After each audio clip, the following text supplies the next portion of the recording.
إن الحمد لله نحمده ونستعينه ونستغفره ونعوذ بالله من شرور أنفسنا ومن سيئات أعمالنا من يهده الله فلا مضل له ومن يضلل فلا هادي له وأشهد أن لا إله إلا الله وحده لا شريك له وأشهد أن محمدا عبده ورسوله أما بعد فإن خير الحديث كتاب الله وخير الهدي هدي محمد صلى الله عليه وسلم وشر الأمور محدثاتها وكل محدثة بدعة وكل بدعة ضلالة وكل ضلالة في النار۔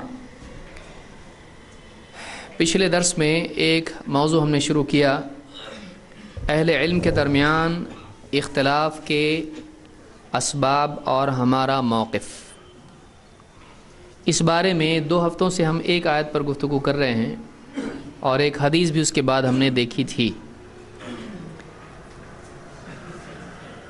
آج کے درس میں اس سے پہلے کہ ہم آگے بڑھیں ہم تھوڑا پیچھے واپس جاتے ہیں تاکہ پچھلا جو کچھ ہم نے سنا یا سیکھا ہے اس کا اعادہ ہو جائے اور آپ کو بہت ساری باتیں یاد آ جائیں۔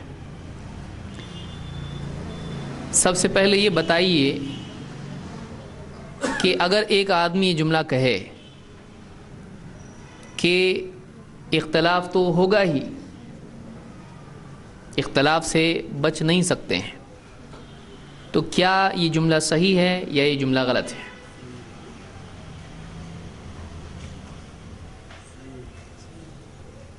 کسی کو پھانسی ملنے والی نہیں ہے، نہ کوئی جہنم میں جانے والا اس کی وجہ سے۔ صحیح ہے؟ دلیل؟ غلط ہے، غلط والے بھی ہیں۔ ہاں دیکھیے جملہ کیا ہے، اختلاف تو ہوگا ہی، اختلاف نہیں ہوگا ایسا نہیں ہو سکتا ہے۔ کیا ہے جملہ صحیح ہے؟ صحیح ہے۔ دائیں والی پارٹی صحیح ہے، بائیں والی پارٹی نہیں صحیح ہے؟ صحیح ہے۔ دلیل کیا ہے؟ کون بولا؟ وہ غائب ہو گیا بول۔ کیا، کیوں، کیسے صحیح ہے؟ آپ کو کیسے معلوم پڑا کہ یہ صحیح ہے؟ میرا دل بولتا ہے۔ ہاں، اللہ کے نبی صلی اللہ علیہ وسلم نے بتلایا کہ 73 فرقے ہوں گے۔ اللہ نے کہا کہ اطاعت کرو اللہ کی، اس کے رسول کی اور اولو الامر کی۔ اگر ان میں اختلاف ہو جائے تو پلٹ آؤ اللہ اور رسول کی طرف۔ اختلاف ہوگا، اللہ نے کہا۔ اس آیت میں اللہ نے کیا بتایا؟ فَإِن تَنَازَعْتُمْ فِي شَيْءٍ فَرُدُّوهُ إِلَى اللَّهِ وَالرَّسُولِ۔ پھر اگر کسی چیز میں تم میں اختلاف ہو جائے تو اس معاملے کو، اس چیز کو، اس کیس کو، اس بات کو پھیر دو کس کی طرف؟ اللہ اور اس کے رسول کی طرف۔ تو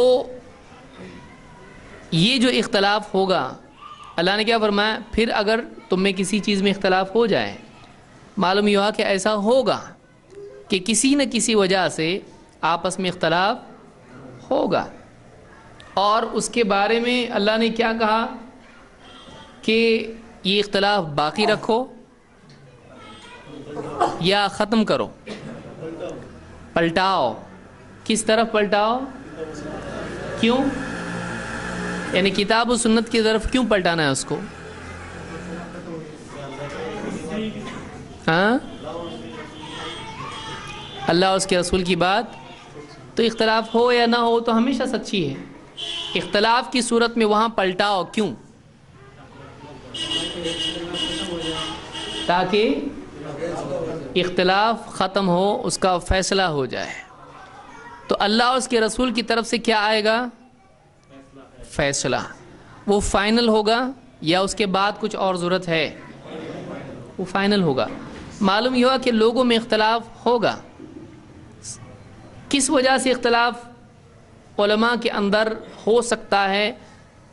کتنی باتیں میں نے پچھلی مرتبہ اجمالاً بتائی تھیں، شارٹ میں 3 باتیں۔ نمبر 1، دلیل نہ ملنے پر، علم کا پہنچنا یا نہ پہنچنا۔ یعنی کیا مطلب اس کا؟ یعنی اس کا کیا مطلب ہے؟ کیسا اختلاف ہوگا اس کی وجہ سے؟ کسی کو حدیث ملی کسی کو نہیں ملی تو وہ دوسرا ہے، یہ پہلے پہ ہی اٹکے ہوئے ہم لوگ ابھی. تو اس سے اختلاف کیسے ہوگا؟ ایک کو دلیل پہنچی ایک کو نہیں پہنچی، تو اختلاف کیسے ہوگا بھائی؟ اس سے کوئی پوچھا آپ کو تو کیا بتائیں گے آپ؟ ایک نے صحیح مانا ایک نے غلط مانا. تو دلیل پہنچی نہیں تو غلط کیوں مانے گا اس کو؟